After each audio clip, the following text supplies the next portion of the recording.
பிரணதி. ஹரே கிருஷ்ணா. சரி, நல்ல இன்னும் கொஞ்சம் மேல மாதாஜி. ஹரே கிருஷ்ணா. ஏன்னா கீழே தெரியல, அதனாலதான் கேட்டேன். ஹரே கிருஷ்ணா. இன்னும் கொஞ்சம் மேல போக போக ஸ்கிரீன் இது பண்றேன் மாதாஜி. சரி, ஓகே ஓகே. ஓம் நமோ பகவதே வாசுதேவாய. ஓம் நமோ பகவதே வாசுதேவாய. ஓம் நமோ பகவதே வாசுதேவாய. ஓம் ஞானதிமிராந்தஸ்ய ஞானாஞ்சனசலாகயா சச்சுருன்மீலிதம் येन तस्मै श्रीगुरवे नमः. श्रीचैतन्यमनोभीष्टं स्थापितं येन भूतले स्वयं रूपगदा मह्यं ददाति स्वपदान्तिकम्. श्रीगुरो श्रीयुतपदकमलम् श्रीगुरून् वैष्णवांस श्रीरूपं साग्रजातं सकगण रघुनाथान्वितं तं सजीवं साद्वैतं सावधूतं परिजनसहितं कृष्ण चैतन्य देवम्.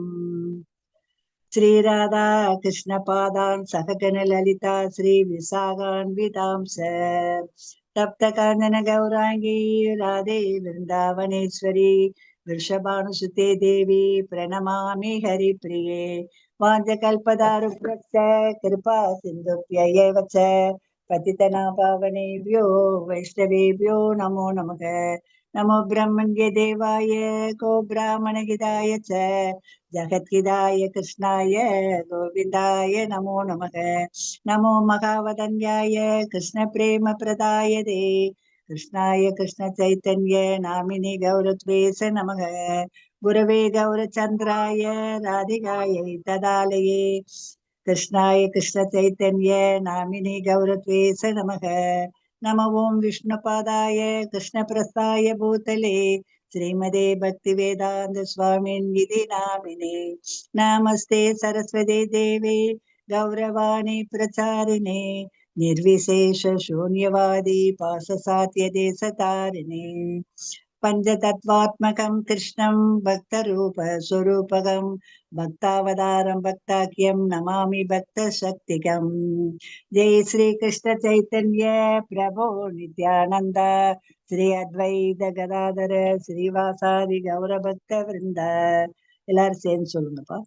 ஹரே கிருஷ்ண கிருஷ்ண கிருஷ்ண ஹரே ஹரே ஹரே ஹரே ராம ஹரே ராம ராம ராம ஹரே ஹரே. हरे कृष्ण कृष्ण कृष्ण हरे हरे राम हरे राम राम राम हरे हरे राम राम हरे हरे. हरे कृष्ण माताजी. हरे कृष्ण ஹரே प्रभुजी. கிருஷ்ணா. हरे कृष्णा. ஸ்ரீ ஸ்ரீ ராதா கோவிந்தா இஸ்கான் மேங்களூரு வழங்கி நம்ம அந்த அத்தியாயத்தை தொடங்குவோம். அத்தியாயம் 12 பக்தி யோகத்துல இதுதான் கடைசி அத்தியாயம். பக்தி தொண்டு பற்றி பார்க்க போறோம். 12வது அத்தியாயம். இதுல அர்ஜுனன் கேக்குறான் சில கேள்வி. எப்பவோ அர்ஜுனன் கேட்கிற கேள்விகளுக்கு பகவான் பதில் சொல்வார் இல்லையா? இதுல அர்ஜுனன் என்ன கேள்வி கேட்கிறா அப்படிங்கறத நம்ம பார்க்க போறோம். ஹரே கிருஷ்ணா மாதாஜி. இப்போ நம்ம அதுக்கு முன்னாடி நம்முடைய எல்லா புகழும் சீட பரம்பரைக்கு. ஆக சீட பரம்பரையில் வந்த ஆச்சாரியர்களுக்கு நம்ம நம்முடைய வணக்கத்தை தெரிவித்துக் கொள்வோம். முதலாவதாக நம்முடைய இஸ்கான் ஸ்தாபக ஆச்சாரியர் தெய்வத்திரு ஏசி பக்தி வேதாந்த சுவாமி ஸ்ரீல பிரபுபாதா அவர்களுக்கு நமது மனமார்ந்த வணக்கத்தை தெரிவித்துக் கொள்வோம். அவருடைய சீடர் எங்களுடைய ஒரு ஆன்மீக குரு புனித அருள் ஜெயபதாக குரு மகாராஜுக்கு நம்முடைய ஆழ்ந்த வணக்கத்தை தெரிவித்துக் கொள்வோம். நமக்கு இந்த ஒரு பகவத்கீதை பாகவதம் எல்லாம் படிப்பதற்கான ஒரு சந்தர்ப்பத்தை ஏற்படுத்தி கொடுத்த மேங்களூர் இஸ்கான் ஸ்ரீ ஸ்ரீ ராதா கோவிந்த கோவிலின் ஒரு தலைவராக இருந்து நம்மை வழிநடத்தி கொண்டிருக்கக்கூடிய ஸ்ரீல நாமனிஷ்டா தாஸ் பிரபுஜி அவர்களுக்கும் நமது வணக்கத்தை நன்றியையும் தெரிவித்துக் கொள்வோம். இந்த படத்துல நீங்க பாக்குறது அந்த சீட பரம்பரையை பற்றி பாக்குறீங்க. இந்த படத்துக்கு பார்த்தது பகவான் கிருஷ்ணர் இல்லையா? பகவான் கிருஷ்ணர் கிட்ட இருந்து பிரம்மர், பிரம்மர் கிட்ட இருந்து நாரதர், நாரதர் கிட்ட இருந்து வியாசர், அப்புறம் வியாசர் கிட்ட இருந்து பல குருமார்கள் மூலமாக சைத்தன்யர் 11வது சீடர், 21வது சீடர், நம்முடைய பிரபுபாதா 32வது சீடராக இந்த கௌடிய மத்வாச்சாரியருடைய பரம்பரையில் வந்த வைஷ்ணவ குருமார்களுடைய வரிசையில் நம்ம இந்த சீட பரம்பரையை பார்க்கிறோம். அவங்க சொன்ன ஒரு கருத்தை தான் இப்ப நாம எங்களுடைய குருமார்கள்லாம் சொல்லி கொடுத்தாங்க. நான் உங்களுக்கு எங்களுடைய குருமார்களுடைய பாதச்சுவடியை பின்பற்றி அதை அப்படியே உங்களுக்கு சொல்லணும்னு நான் நினைக்கிறேன். ஹரே கிருஷ்ணா மாதாஜி, ஹரே கிருஷ்ணா. ஆக பகவத்கீதையினுடைய 12வது அத்தியாயம் ரொம்ப முக்கியமானது. அதாவது இதுவரைக்கும் நம்ம படித்ததனுடைய ஒரு சாரம்னே சொல்லலாம்.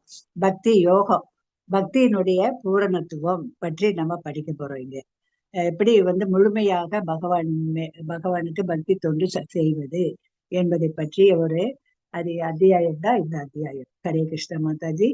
அதுல முதலாவதாக அர்ஜுனன் தான் கேள்வி கேட்கிறாரு. என்ன கேட்கிறாரு? ஏவம் சதத யுக்தாயே பக்தா ஸ்வாம் பரியுபாசதே ஏ சாப்பிய அச்சரம் அவ்யக்தம் தேசாம் கே யோக வித்மாக அப்படிங்கிறது. யாராவது வாசிங்க. ஏன்னா கொஞ்சம் சுலோகம் தான் இருக்கு, எல்லாரும் வாசிக்கலாம். அர்ஜுனன் வினவினான், மிகவும் பக்குவமானவர்களாக கருதப்படுபவர்கள் யார்? எப்போதும் உமது பக்தி தொண்டில் முறையாக ஈடுபட்டிருப்பவர்களா அல்லது தோன்றாத அருவ பிரம்மனை வழிபடுபவர்களா? ஹரே கிருஷ்ணா. ஸ்லோகம் யாராவது வாசிங்க. மாதாஜி நான் சொல்றேன். வாசிங்க மாதாஜி. ஹரே கிருஷ்ணா. அர்ஜுன ஹரே கிருஷ்ணா. அர்ஜுன உவாச்ச ஏவம் சதத யுக்தா ஏ பக்தாஸ்த்வாம் பர்யுபாசதே ஏ சாப்யக்ஷரம் அவ்யக்தம் தேஷாம் கே யோக வித்தமாக. ஹரே கிருஷ்ணா. தேங்க்யூ மாதாஜி. நல்லா வாசிங்க. எல்லாருமே நல்லா வாசிக்கிறீங்க, கொஞ்சம் தயங்குறீங்க, அவ்வளவுதான். ஹரே கிருஷ்ணா மாதாஜி. அர்ஜுனன் கேள்வி கேட்கிறாரு பகவான் கிட்ட. பகவான் அதாவது ஏற்கனவே நம்ம படிச்சோம், பக்தர்கள்ல 2 வகை ஆன்மீகவாதிகள் பக்தர்கள் இருக்காங்க அப்படின்னு பார்த்தோம். ஒரு சிலர் ஒரு பிரிவினர் அருவ பிரம்மனை வழிபடுறாங்க. இன்னொரு பிரிவினர் பகவான் கிருஷ்ணரை உருவத்தில் வழிபடுறாங்க. ஆக அருவவாதிகள் உருவத்தை வழிபடக்கூடியவங்க அப்படின்னு 2 வகையான ஆன்மீகவாதிகள் இருக்காங்க. இந்த 2 பேர்ல யாரு பக்குவமானவங்க, யாரு பகவானை முழுமையாக உணரக்கூடியவங்க? பக்குவமானவங்கன்னா யாரு? பகவானை முழுமையாக உணர்றவங்க, எப்போவோ பக்தி தொண்டுல ஈடுபட்டு இருக்கக்கூடியவர்களா இல்லது தோன்றாத அருவ பிரம்மனை வழிபடுபவர்களா? ஒரு சாரார் அருவ பிரம்மனை வழிபட்டு ஞானிகள், நான் ஏற்கனவே சொல்லியிருக்கேன் உங்களுக்கு, ஞானிகள் அருவ பிரம்மனை வழிபட்டு அந்த அருவ பிரம்மனில் இணையறதுக்கான ஒரு தியானத்துல ஈடுபடுவாங்க. பக்தர்கள் என்ன செய்வாங்க? பக்தி தொண்டின் மூலமாக பகவானை உணர்வார்கள். எப்படிங்கிறத பார்ப்போம். ஆக பகவானை பக்தி தொண்டில் முறையில் உருவத்தை வைத்து வழிபடுறவங்களா இல்லது அருவ பிரம்மனை வழிபடுறவங்களா? யாரு பக்குவமானவங்க, யாரு முழுமையாக பகவானை உணர்ந்தவர்கள் அப்படின்ட்டு அர்ஜுனன் கேக்குறாங்க. அதுக்கு பகவான் என்ன சொல்றாரு? ஹரே கிருஷ்ணா. அடுத்த ஸ்லைடு மாதாஜி. இதுல 2 போட்டுக்கு பாருங்க. 2 அருவ வழிபாடு, உருவ வழிபாடு. அருவ வழிபாடுங்கிறது உருவமே இல்லை, அருவமா இருக்குன்னா என்ன? ஒண்ணுமே இல்லாதத நோக்கி அவங்க அந்த வெளிச்சத்தை நோக்கி, ஒளியை நோக்கி வழிபாடு பண்றாங்க. யாரு? அருவவாதிகள். அத அவ்யக்தம்னு சொல்லுவாங்க. வியக்தம் அவ்யக்தம்.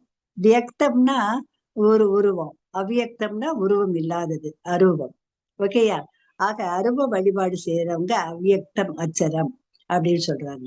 உருவ வழிபாடு யார் பண்ணுவாங்க? பக்தர்கள் பண்ணுவாங்க. அவங்க யார வழிபடுறாங்க? சகுன பிரம்மத்தை வழிபடுறாங்க. சகுன என்ன? குண சகுன. சகுனன்னா குணங்கள் வாய்ந்த பிரம்மமாகிய பகவான் கிருஷ்ணரை வழிபடுறவங்க தான் வழிபாடு செய்யறவங்க. அருவ வழிபாடு செய்யறவங்க உருவமே இல்லாத ஒளியை நோக்கி அவங்க என்ன செய்யறாங்க? வழிபாடு பண்றாங்க. அதுல இணையணும்னு முயற்சி பண்றாங்க. யாரு? ஞானிகள். ஞானிகளும் பகவானை உணர்ந்தவங்க தான், அவங்க உணராதவங்க இல்ல. அவங்க வேதங்கள்லாம் படிச்சவங்க தான். அவங்களுக்கு தெரியும் பகவான் அருவமாகவும் இருக்காரு, உருவமாகவும் இருக்காருங்கிறது. அவங்களுக்கு தெரியும். தெரிஞ்சாலும் கூட அருவத்தோடு அவங்க நின்றுவாங்க. ஆனா பக்தர்கள் அதுக்கு மேல பகவானுடைய ஆரம்ப நிலை தான் அருவம் இல்லையா? உருவம் தான் முழுமை. சத் சித் ஆனந்த விக்கிரக அப்படின்ட்டு பிரம்ம சங்கீதையிலேயே இருக்கு. ஆக அப்படிப்பட்ட பகவானை பக்தர்கள் வழிபடுவாங்க. ஆக ஞானிகள் அருவவாதிகள் சிறந்தவர்களா, அல்லது பகவான் கிருஷ்ணருடைய உருவத்தை வழிபாடு செய்யக்கூடிய யாரு பக்தர்கள் சிறந்தவர்களா, யாருன்னு எங்களுக்கு சொல்லணும் அப்படின்ட்டு கிருஷ்ணர் கேட்கிறாரு. சாரி, அர்ஜுனன் கேட்கிறாரு. அதுக்கு பகவான் என்ன சொல்றாருன்னு பார்ப்போம். ஹரே கிருஷ்ணா.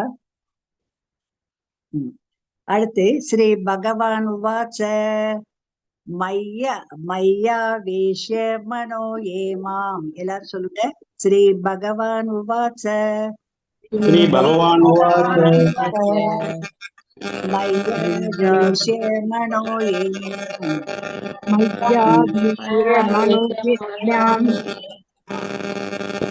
பிரபு பிரபு नित्ययुक्त उपासते மாதாஜி மாதாஜி நான் மியூட் பண்றேன் மாதாஜி எல்லாத்தையும். மியூட் பண்ணுங்க. ஹரே கிருஷ்ணா. எதுல இருந்து இந்த சவுண்ட் வருதுன்னு தெரியல எனக்கு. நீங்க மாதாஜி யாராவது சைடுல ஏதாவது ப்ராப்ளமா இருக்கும் மாதாஜி, அதனால யாராவது டிவி பக்கத்துலயே வர ஏதாவது இருந்தா அந்த சவுண்ட் நமக்கு ரிஃப்ளெக்ட் ஆகுது, வேற ஒண்ணும் இல்ல மாதாஜி. அவங்க அப்படியே மியூட்லயே சொல்லட்டும் மாதாஜி. மாதாஜி நான் படிக்கிறேன் மாதாஜி. இருங்க, நான் எல்லாரும் மியூட்ல சொல்லுங்க. நான் சொல்ல ஒருத்தவங்க அப்புறம் படிங்க, ஓகேயா? ஏன்னா இது முக்கியமான ஸ்லோகம். மையா வேஷ்ய மனோ ஏமாம் நித்யயுக்தா உபாசதே ஸ்ரத்தையா பரயோ பேதாக தேமே யுக்த தமாமதாக. யாராவது ஒருத்தர் அன்மியூட் பண்ணி வாசிங்க. हरे कृष्ण. ஹரே கிருஷ்ண. श्री भगवान उवाच मय्या वेश्य मनो ये मां नित्ययुक्त उपासते श्रद्धया परयो वेदास्ते मे युक्त तमा मदः மதாக. ஹரே கிருஷ்ணா. வேற யாராவது பொருளுரை வேற யாராவது வாசிங்கம்மா. ஹரே கிருஷ்ணா. ஸ்ரீ பகவான் உவாச்ச மய்யா வேஸ்ய மனோ ஏ மாம் நித்யயுக்த உபாசதே ஸ்ரத்தயா பரயோபேதः தே மே யுக்த தமா மதः. பொருளுரை. புருஷோத்தமரான முழுமுதற் கடவுள் கூறினார், எனது தனிப்பட்ட உருவின் மீது மனதை நிலைநிறுத்தி திவ்யமான நம்பிக்கையுடன் எப்போதும் எனது வழிபாட்டில் ஈடுபட்டிருப்பவர்கள் மிகவும் பக்குவமானவர்களாக என்னால் கருதப்படுகிறார்கள். ஹரே கிருஷ்ணா. ஹரே கிருஷ்ணா பிரபுஜி. தேங்க்யூ பிரபுஜி. என்ன சொல்றாருன்னா, மையா மையானா என்ன அர்த்தம்னா என் மீதுன்னு அர்த்தம். என்ன மையினா என் மீது, ஆவேசியான நிலைநிறுத்து. என் மீது எதை நிலைநிறுத்துறாங்க? மனதை நிலைநிறுத்தணும் அப்படிங்கிறாரு. மைய ஆவேசிய மனோ ஏமாம். ஓகேயா? ஆக என் மீது மனதை நிலைநிறுத்தி, ஏமாம்னா என்னன்னா, ஏன்னா எவரெல்லாம், மாம்னா என்னிடம் என்ன செய்யறாங்க? நித்தியனா எப்பவும் என்ன செய்வாங்க? யுக்தாக ஈடுபடுறாங்க. எதுல ஈடுபடுறாங்க? உபாசதே வழிபாடு பண்றதுல ஈடுபடுறாங்க. புரியுதா? ஆக பகவான் மீது இது என்ன செய்யறாங்க? மனதை நிலைநிறுத்தி எப்பவும் அவரையே வழிபாடு பண்றாங்க. உபாசதைன்னா வழிபாடு பண்றாங்க. எப்படி வழிபாடு பண்றாங்க? ஸ்ரத்தையான என்ன? நம்பிக்கையோடு. நம்பிக்கை வேணும் முதல்ல. நமக்கு பகவான்னு ஒருத்தர் இருக்காரு, பகவான் தான் நம்மளை வழி நடத்துறாரு, பகவான் தான் அனைத்தின் தோற்றத்திற்கும் மூல காரணம் அப்படிங்கிற ஒரு நம்பிக்கை இருந்தா தான் பக்தர்கள் பகவானை வழிபட முடியும். ஆக முதல்ல நம்பிக்கை வேணும். அந்த நம்பிக்கையோடு அவங்க வழிபாடு பண்றாங்க. பண்ணி என்ன செய்யறாங்க? பரையோ பேதாக அப்படின்னா, பரையோனா என்ன அர்த்தம்னா திவ்யமான, உபேதான்னு அடிக்கிறாங்க. தேனா அவர்களுக்கு என்ன அடிக்கிறாரு பகவான்? அவங்க எல்லாம் பக்குவமானவர்களாக, தேமே யுக்த தமாமதாகனா அப்படிப்பட்டவங்க தான் பக்குவமானவர்கள்ட்டு நான் நினைக்கிறேன் அப்படிங்கிறாரு. புரியுதா? ஆக என்ன சொல்றாரு? தனிப்பட்ட உருவம். யாருடைய தனிப்பட்ட உருவம்? பகவான் கிருஷ்ணனுடைய தனிப்பட்ட உருவம் நம்ம பாக்குறோம் இல்லையா? இப்ப நிறைய படங்கள்ல பாக்குறோம், இப்பவும் பகவத்கீதை படிக்கிறப்போ பாக்குறோம். அப்போ அந்த பகவானுடைய உருவத்தின் மேல நம்ம மனசு புத்திய முழுமையாக நிலைநிறுத்தணும். நிறுத்தி நம்பிக்கையோடு நிலைநிறுத்தி பகவானை என்ன பண்ணணும்?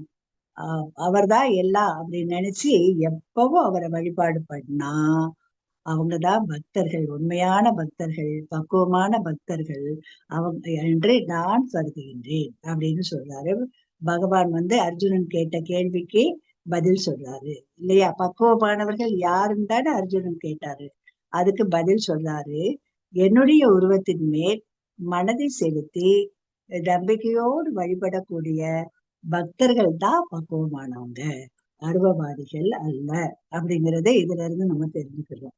அடுத்த ஸ்லைடு மாதாஜி. ஹரே கிருஷ்ணா. ஆக கிருஷ்ணனுடைய தீர்ப்பு, இப்ப அர்ஜுனன் கேட்ட கேள்விக்கு பதில் தான் அவருடைய தீர்ப்பு. என்ன தீர்ப்பு? நம்ம ஏற்கனவே பார்த்ததுதான். என் மீது மனதை லயிக்க செய்து நம்பிக்கையுடன் என்னை வழிபடுபவரே என்னால் மிகச்சிறந்த யோகியாக கருதப்படுகிறார் அப்படின்னு சொல்லிட்டார் பகவான். ஓகேயா? அதுக்கு மேல யாரும் சொல்லணுங்கிற அவசியமே இல்லை. ஏன்னா அவர்தான் நம்மளுடைய ஆதி குரு இல்லையா? ஆக யாரு என்னை நம்பிக்கையோடு என்னை வழிபாடு பண்றாங்களோ அவங்கதான் சிறந்த யோகி அப்படின்னு சொல்லிட்டு அடுத்து கீழே எச்சரிக்கை, இதை நம்ம ஞாபகத்துல வச்சுக்கிறோம். அருவம்னு சொல்றோம்ல, உருவமற்ற வழிபாடு, அதெல்லாம் சாதாரணமாக அவ்வளவு எளிது கிடையாது. அது ரொம்ப கடினமானது, ரொம்ப துயரம் நிறைந்ததுன்னு சொல்றாரு. கவனிச்சுக்கங்க. ஆக உருவத்தை வழிபாடு பண்றதுதான் சிறந்தது, அதுதான் எளிமையானது. ஆனா அருவத்தை வழிபாடு பண்றது ரொம்ப கஷ்டம், அது ரொம்ப கடினமானது, ரொம்ப துயரம் நிறைந்தது அப்படின்னு சொல்லிட்டாரு. ஏன் அப்படியே சொல்றாரு அப்படிங்கிறத நம்ம பார்க்கணும். அப்ப அருவம்னா அந்த ஞானிகள் எதன் மேல அவங்க மனசை செலுத்துறாங்க, செலுத்தி யோகத்துல நிலை பெறுறாங்க ஞானிகள் அப்படிங்கிறத நம்ம பார்த்திருக்கோம். அந்த பிரம்மன், அருவ பிரம்மன்னா என்ன? பகவானுடைய பிரம்ம ஜோதி ஒளியின் மேலதான் அவங்க என்ன செய்யறாங்க? தங்களுடைய மனதை செலுத்தி அந்த ஒளியில் ஒன்றாகணும் அப்படிங்கிறது தான் அவங்களுடைய குறிக்கோள் இல்லையா? அந்த ஒளிக்கு ஏதாவது தோற்றம் இருக்கா? இல்ல. உருவம் இருக்கா? அதை நம்ம பார்க்க இல்லையா? அந்த ஒளி எல்லா இடத்துலயும் நிரம்பி இருக்கும் இல்லையா? எல்லா இடத்துலயும் தான் ஒளி பயமா இருக்கு. நமக்கு சூரியன் வர்றாரு, சூரியன் உதித்து விட்டதுங்கிறத எப்படி தெரிஞ்சுக்கிறோம்? காலையில அந்த ஒளியை பார்த்து இல்லையா? ஆக சூரிய ஒளியை பார்த்து சூரியன் இருக்கிறார் அப்படின்னு நம்ம பார்த்துக்கிறோம். அப்ப சூரிய ஒளிய வந்த பிறகு நம்ம சூரியனை பார்க்கிறோம். ஆக சூரியன் வந்துருச்சு, நம்ம இவ்வளவு நேரம் தூங்கிட்டோமே, எழுந்திருச்சு நம்ம வேலையை பார்க்கணும் அப்படின்னு நினைக்கிறோமா இல்லையா? ஆக அந்த ஒளியத்தான் அவங்க என்ன செய்யறாங்க? தியானிக்கிறாங்க. அது எல்லா இடத்துலயும் நிறைஞ்சிருக்கும். ஆனா அதை நம்மளுடைய சிந்தனைக்கு ஏற்றதா? இல்ல. அதை அதை எப்படியாவது ஏதாவது ஒரு இடத்துல நம்ம பிடிச்சு வைக்க முடியுமா அந்த ஒளிய? இல்ல. அது எல்லா இடத்துலயும் தான் பரவி இருக்கும். ஏன்னா அது பகவான் கிட்ட இருந்து வரக்கூடிய பிரம்ம ஜோதி தான் அந்த ஒளி. ஓகேயா? ஆக இந்த ஒளி தற்காலிகமானதான இல்ல, நிலையானதுதான். அது ஒண்ணும் தப்பு, அது பகவானுடைய ஒளிதான், நிலையானதுதான். அது ரொம்ப அசையாது, அங்க எங்க போகாது, ஒரே இடத்துலதான் இருக்கும், பூரணமா தான் இருக்கும். ஆக இந்த அருவத்தின் மேலாக என்ன செய்யறாங்க? வழிபாடு பண்றவங்க அருவவாதிகள். அந்த அருவவாதிகள் சாதாரணமா பிரம்மன்ல லயிக்க முடியாதுங்க. நான் ஆரம்பத்துல எல்லாம் நம்ம இஸ்கானுக்கு வர்றதுக்கு முன்னாடி நிறைய தியானம் பயிற்சி எல்லாம் நாங்க பயின்று இருக்கோம். அப்ப நம்ம என்ன சொல்லுவாங்கன்னா, நம்முடைய மனதில் இருக்கக்கூடிய ஆத்மாவின் மேல உங்க கவனத்தை செலுத்துங்க, மனசு செலுத்துங்க, ஆத்மாவை உணர்வுங்க, தன் உணர்வு அப்படின்னு சொல்லுவாங்க இல்லையா?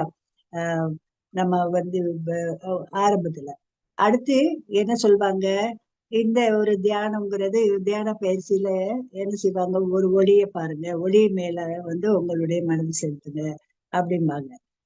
ஞானிகள் வந்து எல்லா ஞானிகள் வந்து சாதாரண ஆட்கள் இல்லை, அவங்க வந்து வேதங்கள்லாம் படிச்சவங்க தான். பகவானுடைய ஒரு பகவான் ஒளி வடிவமாகவும் இருக்காரு, உருவமாகவும் இருக்காரு அப்படிங்கறது அவங்களுக்கு தெரியும். ஆனா அவங்க வந்து அந்த ஒளியிலேயே நின்றுறாங்க, அதுக்கு மேல அவங்க போகல. ஓகேயா? அதான் அருவவாதிகள்னு சொல்றோம். அது வந்து முழுமையானதானா முழுமை கிடையாது. பகவானுடைய இப்ப சூரிய ஒளி வந்து நமக்கு வருது, சூரியனுடைய அந்த வெப்பத்தை உணர்றோம், ஒளியை உணர்றோம். ஆனா அதை மட்டும் உணர்ந்தா போதுமா? அது வந்து அருவ பிரம்மன் மாதிரிதான். ஓகேயா? அடுத்து சூரிய வட்டத்தை பாக்குறோம், சூரியனை சுத்தி இருக்கக்கூடிய வட்டத்தை பாக்குறோம். அது பரமாத்மா மாதிரி நீங்க செகண்ட் சாப்டர்லயே படிச்சிருக்கீங்க. அதுக்கு உள்ளாக இருக்கக்கூடிய சூரிய கிரகத்துக்குள்ள என்னென்ன வாயுக்கள் இருக்கு, யாரெல்லாம் எந்தெந்த ஜீவராசிகள் இருக்குங்கிறத உள்ள போனாதான் நமக்கு தெரியும் இல்லையா? ஆக அந்த சூரிய கிரகத்தை இதை வந்து பகவானோடு ஒப்பிடலாம். ஓகேயா? ஆக பகவான் வந்து அருவ பிரம்மனாக ஒளிபயமாகவும் இருக்காரு, நம்முடைய இதயத்துல பரமாத்மாவாகவும் இருக்காரு.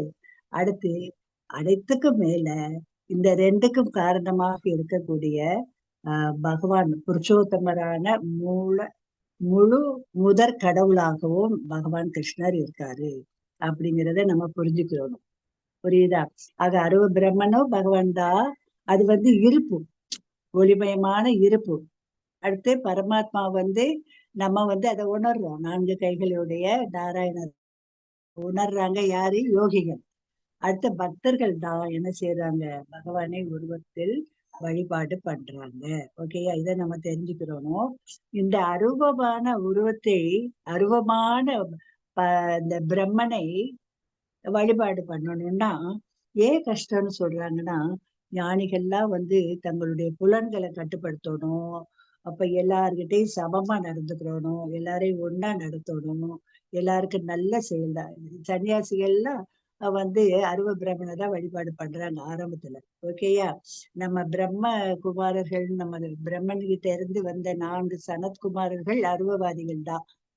வியாச தேவருடைய புதல்வர் சுகரு வந்து அருவத்தை தான் வழிபட்டாரு. பாகவதம் கேட்ட பிறகுதான் உருவத்தை பகவான் கிருஷ்ணரை வழிபட ஆரம்பிச்சாரு. அது அவருடைய பெருமையா இருக்கு. அதே மாதிரிதான் சனத்குமாரர்கள் துளசியை முகர்ந்த பிறகுதான் பகவான் வந்து உருவத்தில் வழிபட ஆரம்பிச்சாங்க. ஆக ஆரம்பத்துல வந்து இந்த ஞானிகள் எல்லாம் வந்து ஞானம் பெற்றவங்க எல்லாம் அருவத்தை தான் வழிபாடு பண்றாங்க. ஆனா ஃபைனலா வந்து எல்லாவற்றுக்கும் காரணமாக இருக்கக்கூடிய பகவான் கிருஷ்ணர் தான் முழுமையானவர், பூரணமானவர். அவரை உணர்றதா பக்குவமானது அப்படின்னு சொல்றாங்க. இந்த இப்ப நம்ம தியானத்துல வந்து அப்படியே ஒளிய பாருங்க அப்படின்னா மனசை நம்ம அது மேலேயே குவிச்சோம்னா எவ்வளவு நேரம் குவிக்க முடியுது? ரொம்ப நேரம் குவிக்க முடியல. அதுதான் பிரம்மனா அப்படிங்கறது நமக்கு தெரியாது டெஃபினட்டா, இல்லையா? இது வரைக்கும் எங்களுக்கு தெரியல. இப்ப நமக்கு ஈஸியா இருக்கு. எப்படி ஈஸியா இருக்கு? இந்த சாண்டிங் வந்துருச்சு. நம்ம ஹரே கிருஷ்ணா மகா மந்திரத்தை முழு மனதோட நம்பிக்கையோட பகவானுடைய எண்ணத்தோட பகவானுடைய உருவத்தை நினைத்து கொண்டே நம்ம செய்தோம் என்றால் பகவானை வந்து நம்ம உணரலாம். உடனே கிடைக்கும்னு சொல்ல முடியாது. நம்ம வந்து அதுக்கு பிராக்டிஸ் திரும்ப திரும்ப திரும்ப பகவானுடைய நாமத்தை சொல்ல சொல்ல நான் இனிக்குதுன்னு நம்ம பாட்டெல்லாம் இருக்கு. நமக்கு வந்து நம்ம மனசுல இருக்கக்கூடிய எத்தனையோ பிறவிகள்ல சேர்த்த அந்த கலங்கள்லாம் போகணும் இல்லையா? போன பிறகுதானே தெளிவு வரும், நமக்கு பக்தி வரும். ஆக அப்படி நம்ம யோகியாக நம்ம பக்குவமான யோகியாக மாற முடியும். ஆக அருவ பிரம்மனை வழிபாடு பண்றதுங்கிறது அவ்வளவு ஈஸி இல்லை. அதுல இருந்து வீழ்ச்சி அடையக்கூடிய ஒரு ஒரு சந்தர்ப்பமும் வரும். ஆக எப்பவும் பகவான் அதன் மூலமாக அடைய முடியும்னு நம்ம சொல்லவே முடியாது. ஹரே கிருஷ்ண மாதாஜி.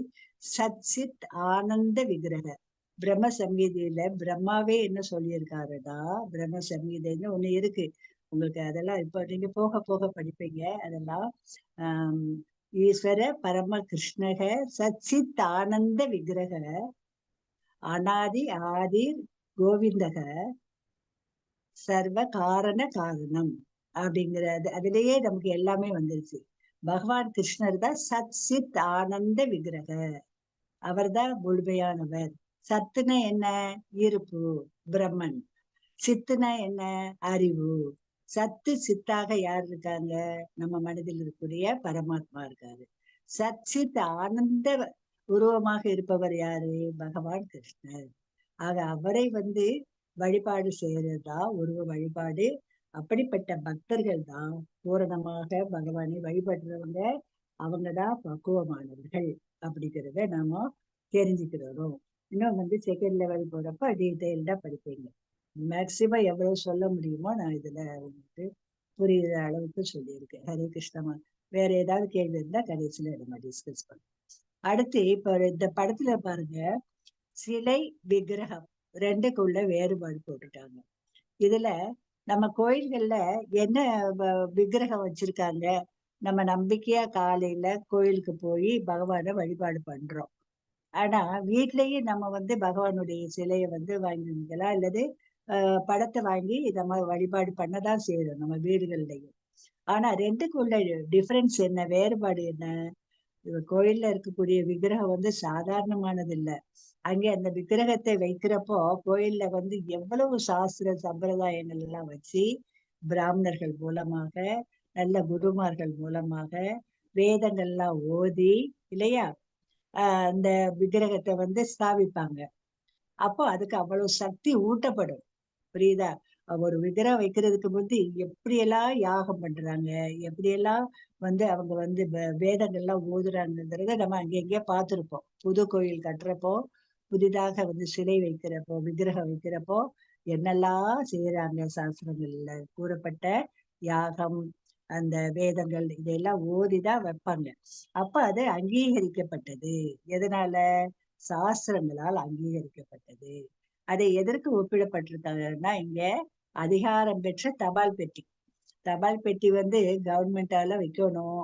அது அவங்களால அங்கீகரிக்கப்பட்டதா இருந்தா தான் அதுல நம்ம என்ன போடலாம், நம்முடைய தபாலை போட்டா நம்ம எந்த ஒரு அட்ரஸுக்கு எழுதியிருக்கோமோ அந்த அட்ரஸ் போய் சேரும். அப்படி இல்லாம எங்கேயாவது தெருவுல ஏதாவது வச்சிருக்காங்கன்னு வச்சுக்கோங்க, அப்படி எந்த ஒரு அங்கீகாரம் இல்லாத ஒரு பெட்டி இருக்குன்னா அதுல போய் நம்ம தபால போட்டா போய் சேருமா? சேர வேண்டிய இடத்துக்கு போகாது இல்லையா? ஆகவே அது கற்பனையான ஒரு தபால்காரர் அந்த மாதிரி பெட்டியில இருக்கக்கூடிய தபாலை எல்லாம் எடுக்க மாட்டாரு இல்லையா? அங்கீகாரம் இல்லாத தபால் ஏதாவது ஒரு பெட்டி அங்கங்கே இருந்தா அதையெல்லாம் எடுக்க மாட்டாரு. ஆக தபால்காரர் வராத போலியான தபால் பெட்டி மாதிரி இந்த கற்பனையானது. ஆனா அதிகாரம் பெற்ற தபால் பெட்டிக்கிறது பகவான் அந்த போஸ்ட் ஆபீஸ்ல இருந்து இந்த ஹெட் போஸ்ட் மாஸ்டரால அங்கீகரிக்கப்பட்ட தபால் பெட்டியில போட்ட தபால் தான் குறிப்பிட்ட இடத்துக்கு போய் சேரும். அதே மாதிரி கோயில்ல இருக்கக்கூடிய விக்கிரகத்தை வழிபட்டாதான், அதுதான் முறையாக ஸ்தாபிக்கப்பட்ட விக்கிரகம். அதை வழிபட்டாதான் நமக்கு பகவானுடைய பூரண அருள் கிடைக்கும். நம்ம வீட்டுல இருக்கக்கூடிய சிலையை நம்ம வீட்டுல வழிபாடு பண்றப்போ கூப்பிடக்கூடாதுங்கிறது இல்லை அந்த படத்தை வச்சு. ஆனா அது அவ்வளவு விக்கிரகம் மாதிரி மிகவும் அங்கீகரிக்கப்பட்டது இல்லை. ஆனா சிலர் வீடுகள்லயும் சிலையை வச்சு அதை ப்ராப்பரா மெயின்டைன் பண்ணணும். அப்படி மெயின்டைன் பண்ணா சிலை வச்சு வழிபாடு பண்றாங்க. ஆனா வழிபாடு விக்கிரக வழிபாடு இருக்கணும்னா இறைவனுடைய அங்கீகரிக்கப்பட்ட வடிவமாக இருக்கணும். அதுக்கு என்னென்ன ஒரு சாஸ்திர சம்பிரதாயங்கள்லாம் செய்யறாங்கிறத நீங்க அங்கங்கே பார்த்திருப்பீங்க. ஹரே கிருஷ்ணா மாதாஜி. அடுத்தது ஹரே கிருஷ்ணா. ஸ்ரீதேவி மாதாஜி. ஹரே கிருஷ்ணா மாதாஜி வரலையா? ஹரே கிருஷ்ணா மாதாஜி. ஓகே, இப்போ என்ன பார்க்க போறோம்னா, அருவ பிரம்மம் என்பது கிருஷ்ணரின் உடல் ஒளி மட்டுமே. நான் ஏற்கனவே சொன்னதா இருக்கு. அருவ பிரம்மம்ங்கிறது பகவான் கிருஷ்ணரினுடைய உடல்ல இருந்து வரக்கூடிய பிரம்ம ஜோதி தான். ஓகேயா? பிரம்ம ஜோதி தான், அதாவது சத்து தான், சத்து. அடுத்து நம்ம மனசுல இருக்கக்கூடிய பரமாத்மா சத் சித்து, பகவானுடைய சத்து அந்த ஒளியோ. அடுத்து சித்துன அறிவும். சித்துனா புத்தி, அறிவு, ரெண்டு சேர்ந்ததுதான் பரமாத்மா. சச்சித் ஆனந்தமானவர் தான் கிருஷ்ணர். ஆக இந்த ரெண்டு பகவானுடைய பகுதிகள் தான். பகவான் கிட்டதான் 64 குணங்கள் இருக்கு. அந்த குணங்கள்லாம் என்னென்ன குணங்கள்? 100% குணம் நலமுடையவர். நம்ம அவர்கிட்டதான் 6 ஐஸ்வர்யங்கள் இருக்குங்கிறத நம்ம ஏற்கனவே படிச்சிருக்கோம். அடுத்து வேற என்ன படிச்சோம்? பகவான் கிட்டதான் என்னென்ன சக்தி? 3 சக்தி இருக்கு. பகவான் எதுலெல்லாம் நிறைஞ்சிருக்காரு, பகவான் எங்கெல்லாம் என்னென்ன இதெல்லாம் பார்த்தோம்னா பகவானுடைய நினைவு நமக்கு வரும் அப்படிங்கிறத பற்றியெல்லாம் போன 2-3 அத்தியாயங்கள்லயே நம்ம படிச்சோம். ஆக இதுல என்னென்ன ஐஸ்வர்யங்கள் படிச்சோம்? அழகு, அறிவு, பலம், அப்புறம் வேற என்ன பார்த்தோம்? புகழ், துறவு, இது மாதிரி 6 இது பார்த்தோம் இல்லையா? செல்வத்தை சேர்த்து 6. இந்த 6 ஐஸ்வர்யங்களும் நிறைந்தவர் பகவான் தான் பூரணமானவர். வேற யாருக்கு இந்த 6 ஐஸ்வர்யங்கள் இராது. இப்ப பௌதிகத்திலேயே நம்ம பாக்குறோம், எல்லாருக்கும் இந்த 6ம் பெற்றவங்க யாராவது நீங்க பார்த்திருக்கீங்களா? ஒன்னும் அழகா இருப்பாங்க, ஆனா அவங்க கிட்ட செல்வம் இருக்காது. செல்வம் இருக்கும், ஆனா அவங்க கிட்ட திறமை இருக்காது, பலம் இருக்காது. இப்படி ஏதாவது ஒரு ஐஸ்வர்யம் அல்லது 1-2 தான் இருக்குமே ஒழிய எல்லாமே அமைந்தவங்க யாரும் கிடையாது. அது மாதிரி 64 குணங்களும் உடையவர் பகவான் கிருஷ்ணர் தான். பகவான் கிட்ட இருந்து பிரிந்து வந்தவர் தான் யாரு? விஷ்ணு இல்லையா? விஷ்ணு எதுக்காக பகவான் பிரிந்து இந்த பௌதிக உலகை ஏற்படுத்துறதுக்காக தான் பிரம்மா, விஷ்ணு, சிவனை அனுப்புனாரு பகவான் தன்னுடைய பிரதிநிதியாக இல்லையா? நம்ம இதை புரிஞ்சுக்கிறோம். யாரு கேட்டாலும் தைரியமா சொல்லலாம் இல்லையா? விஷ்ணு இந்த 3 விஷ்ணு. முதல்ல வந்தது மகாவிஷ்ணு, அவர் தான் கார்ணோத கசாய விஷ்ணு. நம்ம படிச்சோம். இந்த கார்ணோத கசாய விஷ்ணு தான் பிரபஞ்சங்களை எல்லாம் அவர்கிட்ட மூச்சு காற்றுல இருந்து வந்ததுதான். இந்த பிரபஞ்சங்கள் ஒவ்வொன்றுக்குள்ளேயும் நுழைஞ்சி அந்த கிரகங்கள்லாம் அதன் இடத்துல இருக்கும்படியாக செய்தவர் கர்ப்போத கசாய விஷ்ணு. அந்த கர்ப்போத கசாய விஷ்ணுவனுடைய நாபி கமலத்துல இருந்து வந்த தாமரையில உதித்தவர் தான் பிரம்மா. பிரம்மா ஒரு ஜீவன் தான், முதல் ஜீவன் பிரம்மா. பிரம்மா கிட்ட இருந்துதான் யாரெல்லாம் வந்தாங்க? அந்த 4 குமாரர்கள், ரிஷிகள், அப்புறம் நம்ம ருத்ரர், 11 ருத்திரர்கள், வேற யாரு 14 மனுக்கள், இவங்க எல்லாம் வந்தாங்க. பிரஜாபதிகள் இவங்கெல்லாம் இந்த உலகில் இருக்கக்கூடிய அத்தனை உயிரினங்களையும் தோற்றுவித்தார்கள் அப்படிங்கிறத நேற்றே பார்த்தோம். ஆக விஷ்ணு பகவானுடைய அம்சம்தான். ஆனா மகாவிஷ்ணு கிட்ட பகவானை விட 4 குணங்கள் குறைஞ்சுதான் இருக்கு. என்னென்னங்கிறது உங்களுக்கு இப்ப தேவையில்லை, நாங்களே இப்பதான் எங்க மாதாஜி எங்களுக்கு சொல்லி கொடுத்துருக்காங்க. நீங்க போக போக படிச்சுக்கிறீங்க. level 2 level 3 போறப்போ இன்னும் நெக்ஸ்ட் ஆஃப் டிவோஷன் இதெல்லாம் படிப்பீங்க. பக்தி ரசாமிர்த சிந்து படிக்கிறப்போ நிறைய படிப்பீங்க. அப்போ ரொம்ப நல்லா இருக்கும். ஓகேயா? நீங்க அதை தொடர்ந்து படிக்கணும், அதுதான் எங்களுடைய விருப்பம். ஆக விஷ்ணுக்கு 60 குணங்கள் தான். பகவான் கிட்ட இருக்கிற அத்தனை குணங்களும் கிடையாது. அது அடுத்தபடியா சிவபெருமானை பார்த்தா பகவானை விட 9 குணம் குறைஞ்சுதான். விஷ்ணுவை விட 5 குணங்கள் குறைஞ்சவரு சிவபெருமான். ஆக அடுத்து பிரம்மாவுக்கு அதை விட குறைவு 50 தான். ஆக பிரம்மாவுக்கு 50 தான் குணம், பகவானை விட ரொம்ப குறைச்சுதான். ரொம்ப குறைவானதுதான். நமக்கும் 50 குணங்கள், பகவானிடம் இருக்கக்கூடிய 50 குணங்கள் இருக்கு. என்ன குணங்கள்ட்டு நம்ம அடுத்து நீங்க படிக்கிறப்ப, ஞான யோகம் படிக்கிறப்போ என்னென்ன தெய்வீக குணங்கள்லாம் நம்ம கிட்ட இருக்கு அப்படிங்கிறத நம்ம படிக்க போறோம். படிக்கிறப்போ நம்மளே நம்மள ஒரு சோதனை செஞ்சுக்கலாம். நம்ம கிட்ட இந்த குணங்கள்லாம் இருக்கா, இல்லைன்னா எப்படி அந்த குணங்களை எல்லாம் வளர்த்து கொள்வது அப்படிங்கிறத நம்ம பார்க்கலாம். ஹரே கிருஷ்ணா. பார்க்கலாமா? அடுத்து இப்ப நமக்கு என்ன வாய்ப்பெல்லாம் பகவான் கொடுக்குறாரு? நீங்க இது வரைக்கும் படிச்சதைத்தான் இப்ப பார்க்க போறோம். உங்களால ஒரு நிலையில இருக்க முடியவில்லை என்றால் அடுத்த நிலையை முயற்சிக்கவும். நமக்கு நிறைய சுதந்திரம் பகவான் கொடுத்திருக்காரு. அர்ஜுனன் நான் போர் செய்ய மாட்டேன்னு சொல்றப்போ முதல்ல என்ன சொன்னாரு பகவான்? நீ உன்னுடைய கடமை சத்திரியனுக்கு போரிடுறதுதான் உன்னுடைய கடமை. அப்போ உன் கடமையை செய்ப்பா. அந்த கடமையை எப்படி செய்ய? பகவான் என்னை நினைத்து கொண்டு செய்யு அப்படின்னாரு. பகவானை நினைச்சுக்கிட்டு செய்யணும். அப்பதான் அந்த கடமை, அந்த கர்மம், அந்த செயல் வந்து கர்ம யோகமா மாறும். புரியுதா?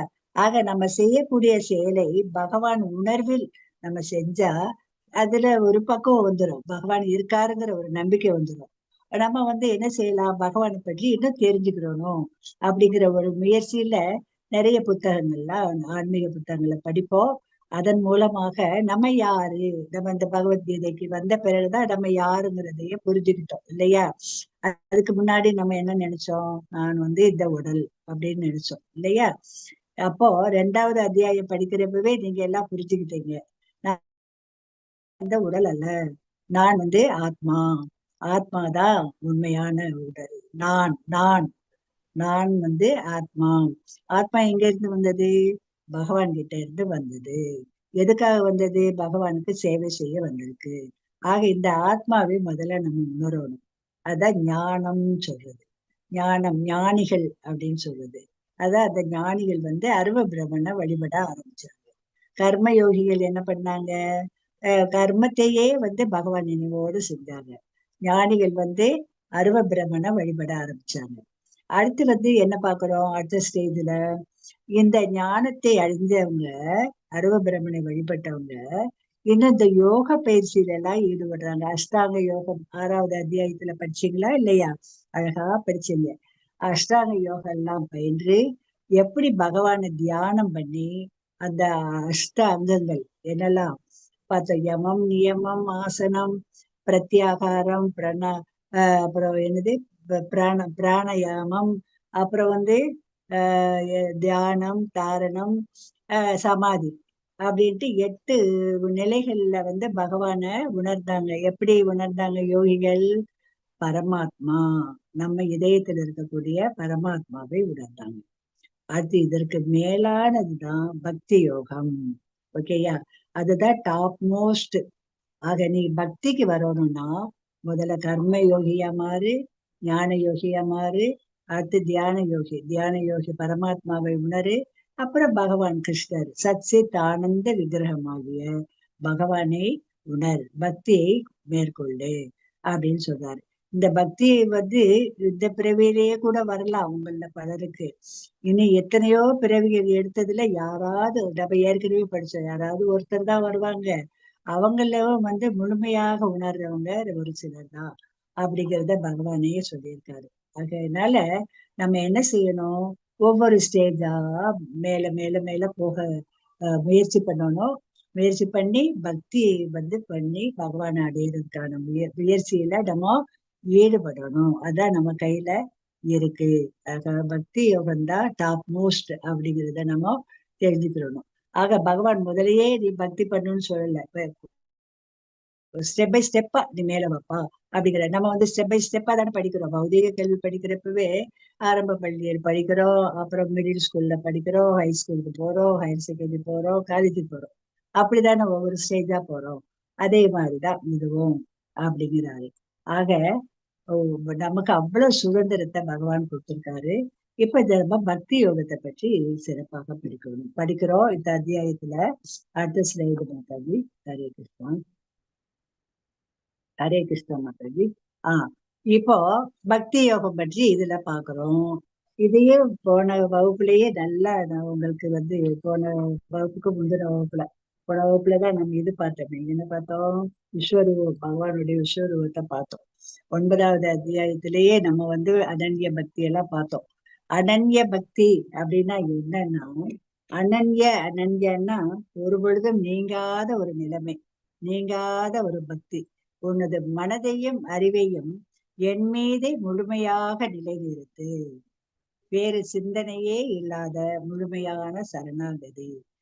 மண்மையா அது போன 9வது அத்தியாயத்துல கடைசி ஸ்லோகம் அதுதான்.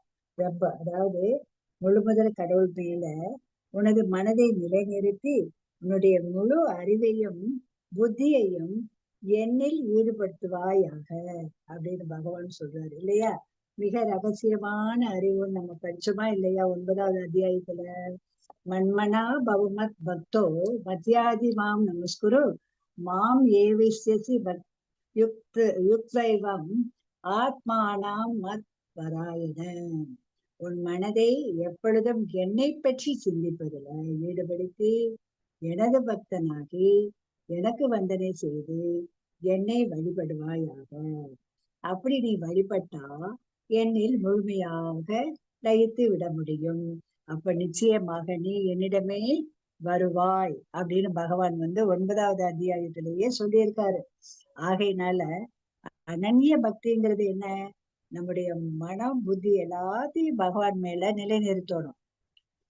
முழுமையாக ஒரு எந்த எண்ணமே வரக்கூடாது, சிந்தனையே இருக்கக்கூடாது. வேற சிந்தனை எதுவும் வீட்டுல என்ன நடக்குமோ, பையன் என்ன பண்ணா, பொண்ணு என்ன பண்ணா, நம்ம வீட்டுக்கு என்ன தேவை, அந்த மாதிரி சிந்தனையே இல்லாம பகவானே நீதான் எல்லாமே அப்படின்ட்டு அவங்ககிட்ட சரண்டர், ஃபுல் சரண்டர், முழுமையான ஒரு சரணடைஞ்சு பகவானுடைய நினைவிலேயே முழுமையாக இருந்து என்ன காரியம் செய்தாலும் பகவானுடைய எண்ணத்தில் நினைவில் நம்ம செய்யணும். நம்ம ஏற்கனவே பார்த்தோம், அதேதான் இங்கே திரும்பவும் சொல்றாங்க. நீ என்ன செஞ்சாலும் என்னை நினைத்து கொண்டு செய், உன் மனதை மீது பிறளாத நிலைநிறுத்தணும் அப்படின்னு சொல்றாங்க. என்ன காரியம் செஞ்சாலும் சரி, நீ சாப்பிட்டாலும் சரி, நீ உன்னுடைய கடவை செய்ய வேண்டான்ட்டு அவர் ஒரு பொழுதும் சொல்லல. எல்லாம் 24/7 சொல்லுவாங்க. அப்படின்னா என்ன அர்த்தம்? நமக்கு 24 மணி நேரம் இருக்கு இல்லையா? அதுல 12 பகல், 12 இரவு அப்படின்னு நம்ம வச்சிருக்கோம். ஆக அந்த எல்லா நேரமும் பகவானுடைய உணர்விலேயே நம்முடைய காரியங்களை செய்யணும். அதுதான் அனன்ய பக்தி. தூங்குறப்ப கூட யாருக்கு? அர்ஜுனனுக்கு யாருடைய நினைவு இருந்துச்சு? பகவானுடைய நினைவு இருந்ததுங்கிறத ருக்மணி தேவியே டெஸ்ட் பண்ணி பார்த்துட்டாங்க. அவங்க ஓகே சரிதான் அப்படின்னு, நீங்க சொன்னது சரிதான் அப்படின்னாங்க. ஆக எப்படி 24 மணி நேரமும் தூக்கத்துல கூட இருக்குன்னா, ஏன்னா பகல் முழுவதும் என்ன காரியம் செஞ்சாலும் நம்ம பகவானை நினைச்சுக்கிட்டே செஞ்சோம்னா, நம்ம சேண்டிங் பண்றோம்னு வச்சுக்கோங்க. சேண்டிங் பண்ண நம்ம இப்ப நாங்க தீட்சை பண்றவங்க கட்டாயம் 16 தடவை மாலை இது சேண்டிங் பண்ணாதான் தீட்சை பெற முடியும். அது 6 மாசம் 1 வருஷம் டைம் எங்களுக்கு கொடுப்பாங்க. கொடுத்து அதுல நிறைய டெஸ்ட் எல்லாம் இருக்கு. அதெல்லாம் இது பண்ணி இன்டர்வியூ எல்லாம் இருக்கும். அதெல்லாம் முடிச்சு நம்முடைய குரு மகாராஜ் கிட்ட இருந்து தீட்சை பெறணும். அவ்வளவு ஒரு இதெல்லாம் இருக்கு இஸ்கான்ல. ஆக நம்ம என்ன செய்யணும்? எப்படி பகவான் சிந்தனையில ஈடுபடுறது அப்படிங்கிறத தெரிஞ்சுக்கிறோம்னா, மாதாஜி அடுத்த ஸ்லைடு. நம்ம என்ன செய்யணும்னா, ஒரு நல்ல ஒரு ஆன்மீக குருவை சார்ந்து அவர்கிட்ட இருந்த அறிவுரையை கேட்கணும். அப்ப ஆன்மீக குரு இப்ப உங்களுக்கு நிறைய நீங்க இப்பதான் வந்திருக்கீங்க, 18 days படிக்கிறீங்க. உங்களுக்கு ஏறக்குறைய நம்ம பேசிக் தான் சொல்றோம், அடிப்படையான ஒரு அறிவு தான் பகவத்கீதையில இருந்து சொல்றோம். இது level 2 வரப்ப இன்னும் டீட்டெயில்டா நீங்க இதை புரிஞ்சுக்கிருவீங்க. பகவத்கீதை ஒரு தடவை படிச்ச உடனே நமக்கு புரியுறது இல்லை. திரும்ப திரும்ப படிக்கிறப்போ நமக்கு இன்னைக்கு புரிந்ததை விட நாளைக்கு நீங்க வீட்டுல போய் படிக்கிறீங்க பாருங்க, அப்ப இன்னும் புரிதல் இருக்கும். நாங்க புரிஞ்சுக்கிட்டதை விட உங்களுக்கு எடுத்து சொல்றோம் பாருங்க, இன்னும் எங்களுக்கு அதிக புரிதல் வருது. எனக்கு நிச்சயமாக நான் சொல்லுவேன்.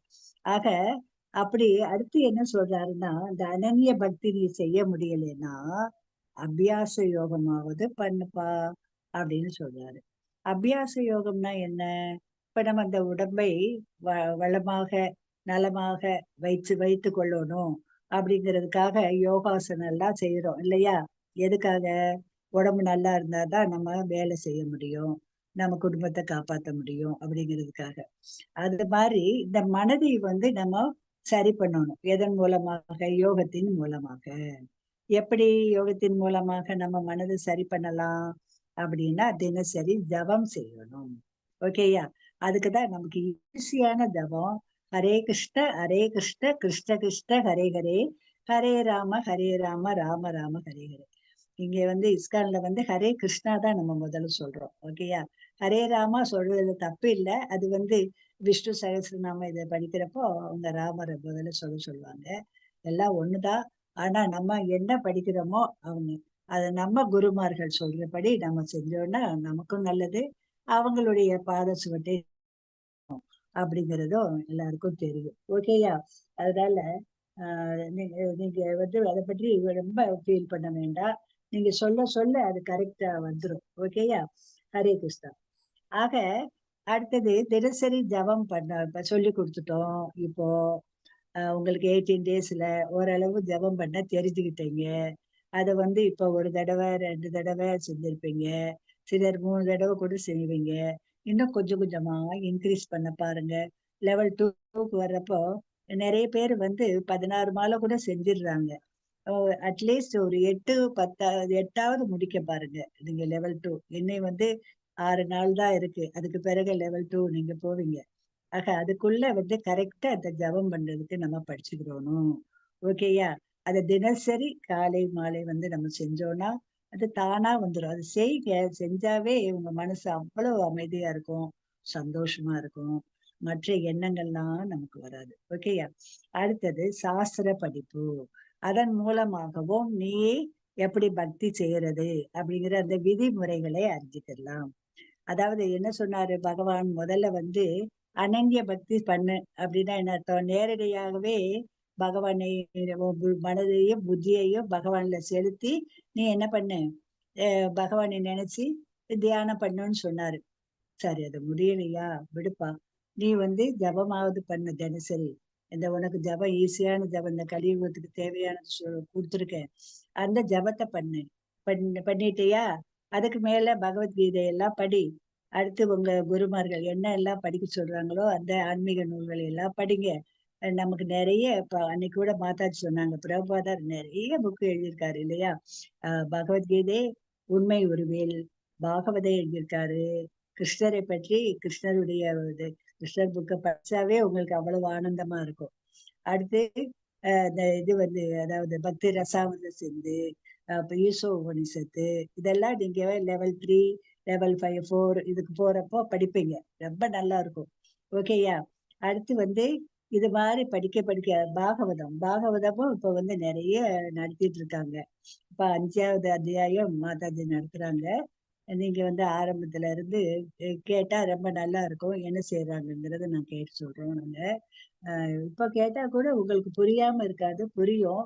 அது எப்படிங்கிறது நம்ம கேட்போம். உங்க புதுசா வர்றவங்களுக்கு ஏதாவது தனியா நடத்துவாங்களா என்னங்கிறத கேட்போம். ஓகேயா? இந்த சாஸ்திர படிப்பு வந்து யாரு நமக்கு படிக்க சொன்னாங்க? நம்முடைய குருமார்கள். நமக்கு வந்து இந்த மாதிரி பகவத்கீதை, பாகவதம் எல்லாம் சொல்லி தர்றாங்க பாருங்க, டீச் பண்றாங்கல்ல, அவங்கெல்லாம் குருமார்கள் தான். என்ன சொல்றாங்க நமக்கு, இதை வந்து போதிக்கக்கூடியவங்க. இதுக்கு மேல நமக்கு தேர்ச்சி அளிக்கக்கூடியவர் ஆன்மீக குரு. அவங்க அவருடைய வழிகாட்டலின் கீழே வந்து நமக்கு போதிக்கக்கூடிய இந்த குருமார்கள்லாம் நடக்கிறாங்க. ஆக அவங்க வந்து என்னென்ன விதிகளை சொல்லியிருக்காங்களோ அதை நம்ம பின்பற்றணும். இப்ப ஒரு தீட்சை பெறணும்னா நான்கு இஸ்கானுக்கு வந்தாவே இந்த 4 விதிகளை பின்பற்றுவாங்க வர்றவங்க எல்லாருமே. என்ன 4 விதிகள்? உங்கள சிலருக்கு தெரியும், தெரியாமலும் இருக்கும். இருந்தாலும் சொல்ல வேண்டிய ஒரு கடமையினால சொல்றேன். லெவல் 2ல போய் நல்லா நீங்க படிச்சுக்கிடுவீங்க இதெல்லாம். அதாவது என்னன்னா மீட் ஈட்டிங், அதாவது அசைவம் சாப்பிடக்கூடாது. அப்புறம் வந்து என்ன சொல்றாங்கன்னா முறையற்ற ஒரு ஒழுக்கக்கேடான ஒரு என்னது புலனுணர்ச்சியில ஈடுபடக்கூடாது. தவறான ஒரு இது வந்து ஈடுபடக்கூடாதுங்கிறது. அப்படி கேம்பிளிங்னா சூதாட்டம் கூடாது. இன்டாக்சிகேஷன்னா என்னது, அந்த மயக்க மருந்து இதெல்லாம் சாப்பிடுறாங்கல்ல, அதெல்லாம் கூடாது அப்படிங்கிறாங்க. இதெல்லாம் 4 ரெஸ்ட்ரிக்ஷன், ஒரு ஒழுக்க நெறி கட்டுப்பாடுகள். புரியுதா? இதோட இப்ப எங்களுக்கெல்லாம் வந்து இந்த இப்ப டீ காஃபி எல்லாம் கூட கூடாது. அப்புறம் கார்லிக் ஆனியன், வெங்காயம் வெள்ளைப்பூடு இது கூட சாப்பிடக்கூடாது தீட்சை பெறணும்னா. அப்படியெல்லாம் சில நீங்க பயந்துடாதீங்க. இப்பவே நீங்க அதெல்லாம் பாத்துக்கங்க. போக போக நமக்கே வரும் அந்த மாற்றங்கள். அதனால நான் சும்மா சொல்றேன் நானு, அதனால கேட்டுக்கங்க, வேற பயப்படாதீங்க. ஆக இது மாதிரி நம்ம ஒழுக்க கோட்பாடுகளை பின்பற்றலாம் சாஸ்திரங்கள்லாம் படிக்கிறப்போ. அப்புறம் கோவில் வழிபாடு, நம்ம வீட்டுல வந்து நம்ம பகவானை வழிபாடு பண்ணுவோம். என்ன பண்ணுவோம்? பிரார்த்தனை எல்லாருமே செய்வோம். வீட்டுல பகவானுக்கு வந்து ஆரத்தி எல்லாம் காட்டுவோம் இல்லையா? அந்த ஒவ்வொரு செயலையுமே பகவான் உணர்வோட நம்ம வீட்டுல செய்யக்கூடிய ஒரு காரியங்களையோ செய்யலாம். காலையில சமைக்கிறப்போ பகவானுக்கு செய்யணும் நைவேத்தியம் காட்டுறதுக்கு அப்படின்னா, நம்ம கோயில்கள்ல பொங்கல் வைக்கிறப்போ எவ்வளவு சிரத்தையோடு வைக்கிறோம். அது மாதிரி ஒவ்வொரு நாளும் நம்ம வீட்டுல சமைக்கக்கூடிய உணவை பகவானுக்கு நைவேத்தியம் செய்யணும். பகவானுக்கு படைச்சிட்டு தான் அதை பிரசாதமாக நம்ம சாப்பிடணும் அப்படின்னு பகவான் சாப்பிட போறது இல்லை. அவர் முன்னாடி வைத்து நம்ம நீர் விளாவி ஊதுபத்தி இதெல்லாம் காட்டி நம்ம என்ன செய்யறோம், அந்த உணவை பிரசாதமாக எல்லா உணவோடையும் கலந்து மகா பிரசாதம் இதெல்லாம் செய்யறப்போ நம்ம பக்தி உணர்வுல இருக்கோம். அப்ப இப்படிதான் கொஞ்சம் கொஞ்சமா முன்னேறணும். அப்புறம் பூ வந்தா உடனே உதிரி பூ வாங்கி கட்டி சாமிக்கு எல்லாம் போடலாம் இல்லையா? பிரசாதம் செய்யலாம். நாளைக்கு பகவானுக்கு நல்ல நாள், என்னென்னலாம் நல்ல ஒரு பதார்த்தங்கள்லாம் செய்யணும்ட்டு கடையில போய் பகவானுக்காக ஜாமான்கள்லாம் வாங்கிட்டு வரலாம். நல்ல ஒரு படம் கிடைச்சா படம் வாங்கி வச்சு பகவானை வழிபடலாம். அப்புறம் பகவத்கீதை பாகவதம் கிளாஸ் இது எடுத்தா அதுல எல்லாம் நம்ம பார்ட்டிசிபேட் பண்ணலாம். இப்படி இந்த பயிற்சியின் மூலமாக நம்ம என்ன செய்யலாம், கொஞ்சம் கொஞ்சமாக அபியாச யோகம்ங்கிறது இதுதான். இந்த படிப்பின் மூலமாக நம்ம பகவானை பற்றி உணர்ந்து பகவானை வழிபாடு பண்ணலாம். கோவில் வழிபாடு, கோவிலுக்கு போகலாம். கோவில்ல போய் நம்மளால முடிந்த ஒரு கைங்கரியம் செய்யலாம் இல்லையா? அங்க கோயில்ல பிரசாதம் எல்லாம் செய்வாங்க, அதுக்கு ஹெல்ப் பண்ணலாம். பிரசாதம் வழங்குறதுக்கு ஹெல்ப் பண்ணலாம். கோயில்ல சுத்தம் பண்றதுக்கு ஹெல்ப் பண்ணலாம். எவ்வளவோ வேலை, இதெல்லாம் பகவானுக்காக நம்ம செய்யக்கூடிய வேலை. இதை செய்யறப்போ நமக்கு நம்மை அறியாமல் பகவான் கிட்ட ஒரு ஈர்ப்பு வரும். நம்ம பக்தி பண்ண ஆரம்பிப்போம். அத முதல்ல என்ன சொன்னாரு, நீ என்னையே நினைச்சு தியானம் பண்ணுன்னு சொன்னாரு. அது முடியலையா? இந்த பயிற்சியின் மூலமாக இது மாதிரி இந்த பயிற்சிகளை மேற்கொண்டாவது நீ பக்தி பண்ணுப்பா அப்படிங்கிறாரு. ஹரே கிருஷ்ண மாதாஜி. அடுத்தது சரி, அடுத்தது என்ன சொல்றாருன்னா, சரி நான் சொன்ன இந்த பக்தி விதிமுறைகளை உன்னால பின்பற்ற முடியவில்லையா? இது நமக்கு தான் சொல்றாரு. ஏன்னா அர்ஜுனனுக்கு எல்லாமே தெரியும். ஏன்னா அவர் பகவான் கிட்டதான் கூடவே இருக்காரு, பக்திமயமா தான் இருக்காரு. ஆக அடுத்ததுபடியாக என்ன சொல்றாருன்னா, நீங்க இந்த விதிமுறைகளையும் பின்பற்ற முடியவில்லைன்னு வச்சுக்கிறோம். அப்ப என்ன செய்யுங்க, நீங்க எப்படியாவது ஏதாவது ஒரு கர்மம் செஞ்சுதானே ஆகணும், ஒரு வேலை. ஏன்னா குடும்பத்தை நடத்தணும், நம்ம சாப்பிடணும், நம்ம உடம்ப கவனிக்கணும், மனைவி மக்களை கவனிக்கணும், சமுதாயத்துக்காக செய்யணும், வேலை செய்யணும். இது இத்தனை வேலைகளையும் பகவான் உணர்வோட செய்யு அப்படிங்கிறாரு. எனக்காக செய்ய, நான் பகவானுக்காக செய்யற இந்த இத்தனையும் என் குடும்பத்தை காப்பாத்துறேன்னா, இந்த அருமையான குடும்பத்தை பகவான் எனக்கு கொடுத்திருக்காரு. ஆகவே இந்த பிள்ளைகளை நல்லபடியாக வளர்ப்பதற்காக பகவான் எனக்கு இதை கொடுத்திருக்காரு. ஆகவே நான் என்ன செய்யறேனோ இதை பகவானுக்காக நான் இந்த வேலையை செய்யறேன் அப்படின்ட்டு என்ன செய்யணும், அந்த செயல்களை அந்த கர்மங்களை செய்யணும். ஹரே கிருஷ்ணா மாதாஜி. ஏதோ எனக்கு அது அடுத்த ஸ்லைடு கொஞ்சம் காட்டணும். ஓகே. ஓகேயா? இதுக்கு முந்தினது மாதாஜி, இன்னும் அதை முடிக்கல. ஹரே கிருஷ்ணா. ஹரே கிருஷ்ணா. மூணாவது கொஞ்சம் மத்த அர்த்த கர்மம் அப்படின்னா என்ன அர்த்தம்னா, கர்மத்தை எனக்காக செய்யக்கூடிய செயலுங்கிறாரு. எப்படி செய்யலாம், அதுக்குதான் கொடுத்துருக்காங்க உதாரணம்.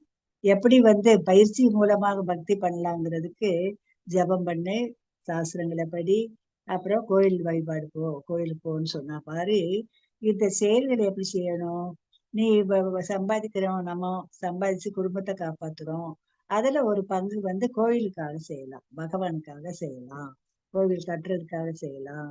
தோட்டம் அமைச்சு பூவெல்லாம் பூ தோட்டம் எல்லாம் வச்சு பகவானுக்காக பூக்களை கொடுக்கலாம். இனி வேற ஏதாவது நமக்கு திறமை இருக்குன்னு வச்சுக்கோங்க, நல்லா படம் வரையலாம்னா பகவானுடைய ஓவியத்தை வரைஞ்சி எல்லாருக்கும் கொடுக்கலாம் இல்லையா? கோவில் கட்டுறப்போ சிலர் நல்ல தச்சு வேலை பார்ப்பாங்க, நல்லா இந்த கோயில் கட்டுற வேலை பார்ப்பாங்க, அதுக்கெல்லாம் உதவி செய்யலாம். நம்ம கிட்ட என்ன திறமை இருக்கோ அதையெல்லாம் பகவானுக்காக பயன்படுத்தலாம். அதுவும் என்னது, பகவானுக்காக வேலை செய்யறதாகத்தான் அர்த்தம். ஆகையினால பகவான் என்ன செய்யறாரு, மூணாவதாக உன்னுடைய செயல்களை, உன்னுடைய கர்மத்தை எனக்காக செய்யி அப்படின்னாரு. மூணாவது இதுதான் ஒவ்வொரு நிலை. இவ்வளவு சுதந்திரம் நமக்கு கொடுத்திருக்காரு. இதுல ஏதாவது நம்ம பின்பற்ற முடியாதா? ஹரே கிருஷ்ணா. அடுத்தது ஹரே கிருஷ்ணா. நான் அடுத்து என்ன சொல்றாருன்னா, உனக்கு எனக்காக நீ இவ்வளவு செய்ய முடியல, உன்னுடைய வருமானத்துல கொஞ்சம் கொடுக்க முடியல, நீ தோட்டம் அமைச்சு போகலாம் அதெல்லாம் செய்ய முடியலன்னு வச்சுக்கோங்க. பரவாயில்ல, ஏதோ கொஞ்சமாவது செய்யுங்க. அப்படியும் செய்ய மனசுல இருந்தா எனக்காக கர்மத்தை செய்ய முடியலன்னா கர்ம பலன் தியாகம் அப்படிங்கிறாரு. கர்ம பலன் தியாகம்னா நம்ம செய்யக்கூடிய செயல்னால வரக்கூடிய பலனை பகவானுக்காக துறந்து விடு. செயலின் பலனை துறந்து விடுன்னா என்ன அர்த்தம்? பகவானுக்காக அர்ப்பணிச்சிரு. பகவானே, நான் இந்த வேலை செய்யறேன், எனக்கு இந்த வேலை, இந்த ஒரு நல்ல வேலை பகவான் நீ கொடுத்தது, நீதான் இந்த டாக்டர் வேலைய, இந்த இன்ஜினியர் வேலைய, அதுல வரக்கூடிய பலன் இருக்கே, அந்த பலனை துறந்துருன்னா நம்ம பயன்படுத்தாம துறக்க சொல்லல, அதுல ஒரு பகுதியை கொடுக்கலாம். புரியுதா? இல்ல நீ நான் உனக்காக செய்யறேன்ப்பா, நிஷ்காம கர்மமாக செய்யலாம். நிஷ்காம கர்மம்னா எந்த பலனும் எதிர்பார்க்காம நம்ம சுயநலம் இல்லாம நம்முடைய சுயநலத்துக்காக செய்யாம எல்லாருடைய நலனுக்காக நான் இந்த காரியத்தை செய்யறேன், ஆக இதனுடைய பலன் எல்லாரையும் போய் சேரட்டும் அப்படி நம்ம நினைக்கிறப்போ அந்த பலன் நமக்கும் வந்துடும் இல்லையா? ஆக தர்ம காரியங்கள்லாம் செய்யறப்போ அந்த தர்மத்தினுடைய ஒரு விளைவுனால நமக்கும் நன்மை சேரத்தான் செய்யும். அப்படிப்பட்ட நிஷ்காம கர்மங்கிறது என்னன்னா சுயநலம் இல்லாத சேவை, சுயநலம் இல்லாத செய்க அப்படின்னு சொல்றாரு. இது கர்ம பல தியாகம் அப்படிங்கிறது. அடுத்தபடியாக என்ன சொல்றாரு பகவான்? ஹரே கிருஷ்ணா, ஹரே கிருஷ்ணா, ஹரே கிருஷ்ணா. சரி, அடுத்து இதுவரைக்கும் நம்ம என்னெல்லாம் பார்த்தோம் திரும்ப ஒரு நான் சொல்லிடுறேன். முதல்ல என்ன சொன்னாரு? அனன்ய பக்தி செய்யி அப்படின்னாரு. என்னையே நினை, உன்னுடைய மன புத்தி எல்லாத்தையும் என் மீது நிலைநிறுத்தி எனக்கு பக்தி செய்யி அப்படின்னாரு. உன்னால முடியலையா? அந்த பக்தி செய்யறதுக்கான பயிற்சியாவது செய்யி. நீ என்ன செய்ய, பயிற்சி எப்படி செய்யலாம்? ஜபம் பண்ணு. ஜபம் பண்றதுக்கு உனக்கு கொடுத்துருக்காரு நம்முடைய சைத்தன்ய மகாபிரபு. அதனால அது அந்த அந்த ஜபம் செய்யறதுக்கு எந்த ரெஸ்ட்ரிக்ஷன் இல்லை. ஜபம் பண்ணா நீ என்ன நினைக்கிறாப்புலதான். அடுத்து என்ன பண்ணு? ஜபத்துக்கு அடுத்து நீ நல்ல ஆன்மீக புத்தகங்களை, பகவத்கீதை, பாகவதம் எல்லாம் படி, சாஸ்திரங்கள் எல்லாம் படி. சாஸ்திரங்கள்ல சொல்லப்பட்ட ஒரு ஒழுக்க நெறிகளை எல்லாம் நீ பின்பற்று அப்படின்னு சொன்னாரு இல்லையா? ஆக இதன் மூலமாக நீ பயிற்சியின் மூலமாக பக்தி பண்ணலாம் அப்படின்னு சொல்றாரு.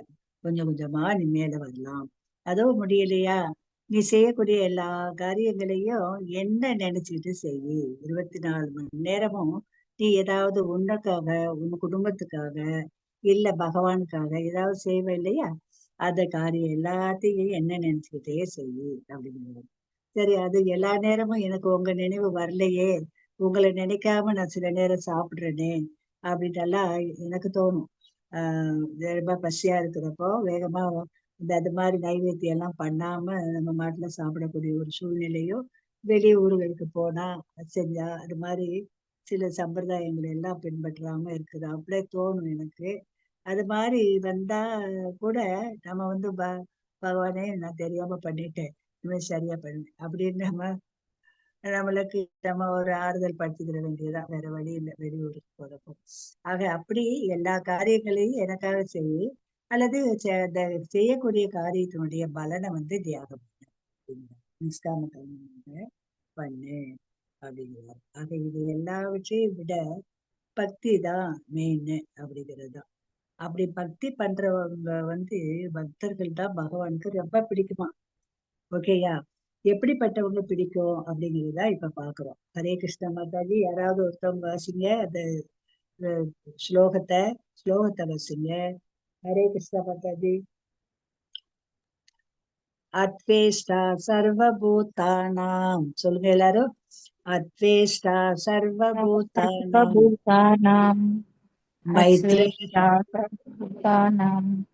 மைத்ர கருண ஏவச்ச நிர்மமோ நிரஹங்காரக சமதுக்க சுகஷமி समदुःख सुखक्षमी சந்துஷ்ட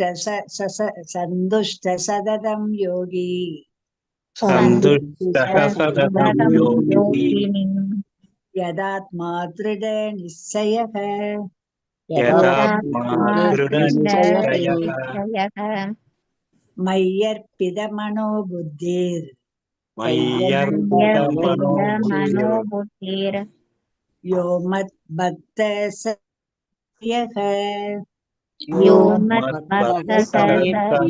प्रियः வெரி குட் வெரி குட். யாராவது ஒருத்தவங்க அந்த ஸ்லோகத்தை வாசிங்க, முதல் ஸ்லோகத்தை. अद्वेष्टा सर्वभूतानां मैत्रः करुण एव च निर्ममो निरहङ्कारः समदुःखसुखक्षमी ஹரே கிருஷ்ணா. தேங்க்யூ பிரபு. அடுத்து மாதாஜி வாசிங்க. சந்துஷ்ட सन्तुष्ट सततं योगी यदात्मा दृढ निश्चयः मय्यर्पित मनोबुद्धिर यो मद भक्त समे प्रियः. தேங்க்யூ மாதாஜி. யாராவது பொருளுரை வாசிங்க. ஹரே கிருஷ்ணா. வேற வாசிக்காதவங்க வாசிங்க.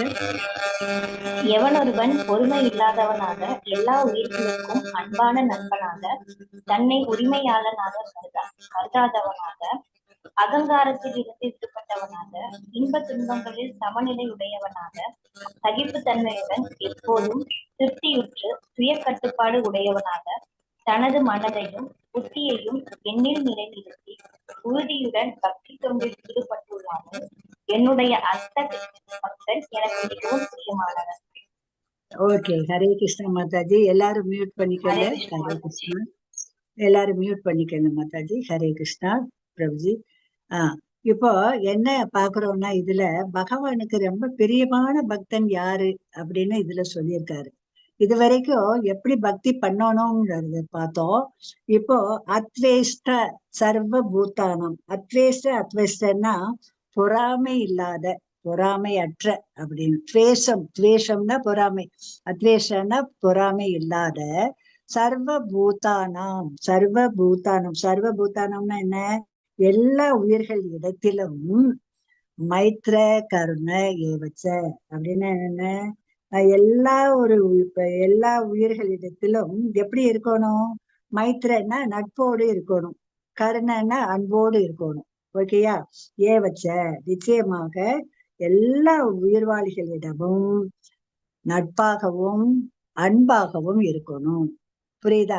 ஆக முதல் 2 வரைக்கும் என்ன பாக்குறோம்? பொறாமை இல்லாதவனாக இருக்கணும், எல்லா உயிர்களுக்கும் அன்பான நண்பனாக இருக்கணும், அப்படிங்கிறத கருணை உள்ளவனாக இருக்கணும் அப்படின்னு பாக்குறோம். இது என்ன பாக்குறோம்? நிர்மமோ நிரஹங்காரக. நிர்மமம் அப்படின்னா என்னன்னா, நிர்மமங்கன்னா என்னன்னா உரிமையாளராகவோ, நிரஹங்காரக அகங்காரம்னு சொல்றோம்ல, நான் தான் பெருசு அப்படின்னு என்ன அகங்காரமா இருக்கா அப்படின்னு சொல்றாள்ல. நான் இல்லைன்னா அந்த குடும்பமே இல்லை, நான் இல்லைன்னா இந்த ராஜ்யமே இல்லை அப்படின்னு நினைக்கிறாங்கல்ல. அப்படி நினைக்கக்கூடியதுதான் நிரகங்காரர்கள். ஆக நான் தான் உரிமையாளன், இந்த வீட்டுக்கே நான் தான் எஜமானன் அப்படின்னு நினைக்கிறோம். இந்த வீடு நமக்கு நிலையானதா? நம்ம ஏற்கனவே பார்த்தோம், இதெல்லாம் தற்காலிகமானதுதான். பகவானுக்கு தான் இது சொந்தம், நமக்கு இல்லையா? அதை நம்ம உணரணும். ஆக நிர்மமோ நிரகங்காரக அப்படின்னா என்ன அர்த்தம்னா, தன்னை உரிமையாளனாக கருதாதவனாக இருக்கணும். நிர்மமோன்னா உரிமையாளன், நான் இந்த வீட்டிற்கு உரிமையாளன் நான் அப்படின்ட்டு நம்ம நினைக்காம இருக்கணும். அடுத்து நிரகங்காரக அப்படின்னா என்ன அர்த்தம்? அகங்காரத்திலிருந்து விடுபட்டவனாக இருக்கணும். ஓகேயா? அடுத்தது என்ன சொல்லியிருக்கு? சம துக்க சுகஷமி அப்படின்னா என்ன அர்த்தம்? சம துக்க சுகம். துக்கம்னா துன்பம், சுகம்னா இன்பம். ஆக இன்ப துன்பங்களில் சமமாக நம்ம இருக்கணும். புரியுதா? ஆக இன்ப துன்பங்களில் சமநிலை உடையவனாக இருக்கணும். சுகச்சமி சகிப்புத்தன்மை உடையவனாக இருக்கணும். அடுத்த ஸ்லோகம் பார்ப்போம். ஆக இந்த ஸ்லோகத்துல எத்தனை கருத்துக்கள் இருக்குன்னு பாருங்க. துவேஷம் இல்லாம இருக்கணும், பொறாமை இல்லாதவனாக இருக்கணும். யாரு ஒரு பக்தன் இருப்பான், அப்படிப்பட்டவன் தான் பகவானுக்கு பிடிக்கும். பொறாமை இல்லாதவனாக இருக்கணும். எல்லா உயிர்களையும் தன்னுடைய நண்பனாக நினைக்கணும். எந்த ஒரு இதுக்கும் நான் தான் உரிமையாளன்ட்டு நினைக்க கூடாது. அகங்காரத்துல இருந்து விடுபட்டவனாக இருக்கணும். அடுத்து 5வதாக இன்பம் வரும் இன்னைக்கு, நாளைக்கு அது துன்பமாக கூட மாறும். இன்னைக்கு இது குலோப்ஜாம் நல்லா இருக்கு, நிறைய சாப்பிடுவோம். அடுத்து அது இன்பமா தான் இருக்கும். அடுத்து அது வயிற்றுக்கு சேராம நோயாக வரும், துன்பம் வயிறு வலிக்கும், துன்பமாக மாறும். ஆக என்ன வந்தாலும் எல்லாத்தையும் சமமா நினைக்கணும். குளிர் வந்தா அடுத்து கோடை காலம் வந்தா வெப்பம் வரும். ஆக இதெல்லாம் மாறுதலுக்கு உட்பட்டது, நம்முடைய உணர்வுக்கு உட்பட்டது அப்படி நினைச்சு என்ன வந்தாலும் சகிப்பு தன்மை வேணும், சமநிலையுடனாக இருக்கணும் அப்படின்னு நம்ம பாக்குறோம். முக்கியமான பாயிண்ட்ஸ் பார்த்தோம். ஓகேயா?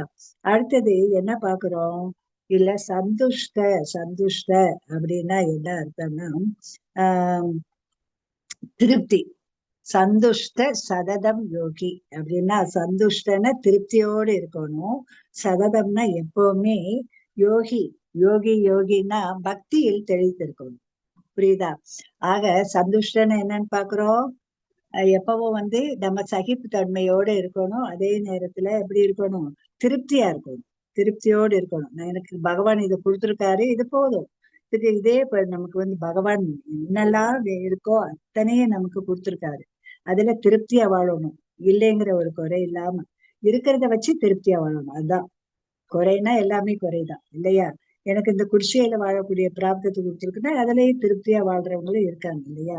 மாளிகையில இருக்கிறவங்க கூட அதுல திருப்தி இல்லாதவங்களும் இருக்காங்க. இதை விட பெருசா நம்ம கட்டணும், நிறைய சொத்து சேர்க்கணும் 7 தலைமுறைக்கு அப்படின்னு திருப்தி இல்லாதவங்களும் இருக்காங்க.